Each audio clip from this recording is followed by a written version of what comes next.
Now, today was the day where the Prime Minister and the Treasurer were trying to play the giant Jedi mind trick on the whole country. There was no lies here. This is all new politics, transparency, blah, blah, blah. Now, to understand the thinking at the heart of these liars, and it's provable how many times? We can go all the way back to cost of living will fall under a Labor government in 2022. Take your pick after that. But obviously when it comes to negative gearing and the other tax changes, they lied. All right? We thought this bloke was done ripping off and plagiarising things when he ripped off the American president way back when. No, he ripped off Bill Shorten. At least Bill Shorten had the balls to take it to an election. But they knew what they were going to be copying today, so the leaders of our country have been channeling the great George Costanza from Seinfeld today. Jerry, just remember, it's not a lie if you believe it. That was the motivational speech they gave each other as they went out to deal with everything today because, yeah, unsurprisingly, even the people who offer to host the Prime Minister's bachelor party before he got married, all the way through to the people who give him a hard time each and every day, well, they had to ask the obvious, right? Because they're liars. What's changed so much in the past 12 months that you've had to break a promise you repeatedly made? Can Australians still trust the things you say? But we'll first need voters to forgive a broken election pledge. The Treasurer haunted by Anthony Albanese's own words on the election campaign that he'd ruled out the changes at least 50 times. Now, the greatest Prime Minister of all time, the greatest Treasurer of all time, they're above this petty nonsense where you have to do what you said you were going to do before an election. You see, they are walking on hallowed ground. They've got a special insight into the heart and soul of every single Australian. And if, like me, occasionally you get on the wrong side of the one you love, remember this when you want to say, no, doll, I didn't forget to put the bins out. I'm being upfront with you and with all of your viewers, Pete, when I say that we have changed our view. This is a change in our policy. When you say you changed your position, is that a concession that you lied? That's a statement of fact that we have changed our position.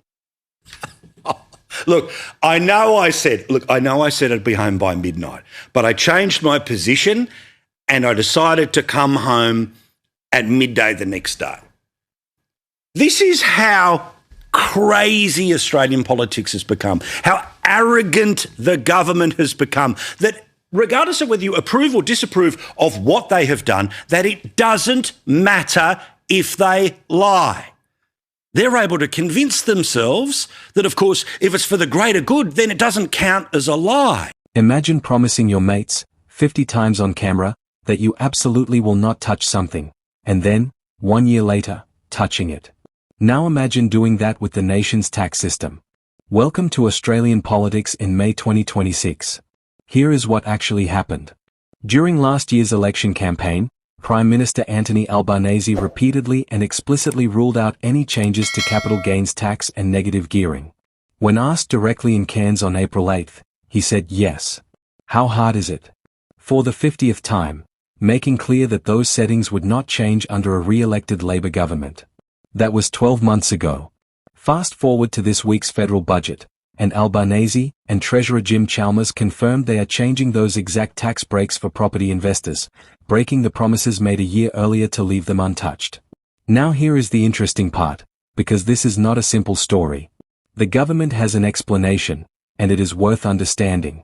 Treasurer Jim Chalmers acknowledged the government had shifted its position, but stopped short of calling it a broken promise. He said the election commitments were shaped by a focus on housing supply, but argued that approach alone was no longer sufficient. The challenge begins there, it doesn't end there, Chalmers said, adding that decisive steps were needed to rebalance the tax system. The government's broader argument is that the housing crisis has deepened to a point where new tools are required. Since the capital gains tax discount was introduced in 1999, house prices have increased almost twice as fast as average wages. It now takes 4 years longer to save for a deposit than it did 2 decades ago. That is the policy case the government is making. Circumstances changed, so the response changed. The opposition sees it differently. Deputy Liberal leader Jane Hume pointed to the 50 times commitment and asked simply, What is it that has changed? Because Labour have failed their own test on increasing the number of houses. That is a pointed question, and it reflects a genuine accountability concern about how election mandates work when governments change course. Some analysts have noted that focusing exclusively on the broken promise risks missing the broader budget picture entirely, including significant cuts to the NDIS and reductions to foreign aid funding, which are receiving far less attention in the current debate. And that is the real story here. Australian politics right now is a conversation where the process of communicating a policy shift is generating more heat than the policy itself. That is your federal analysis for today. If sharp, clear breakdowns of what is actually happening in Canberra are useful to you, subscribe to the channel and drop your thoughts in the comments below. We will see you in the next one.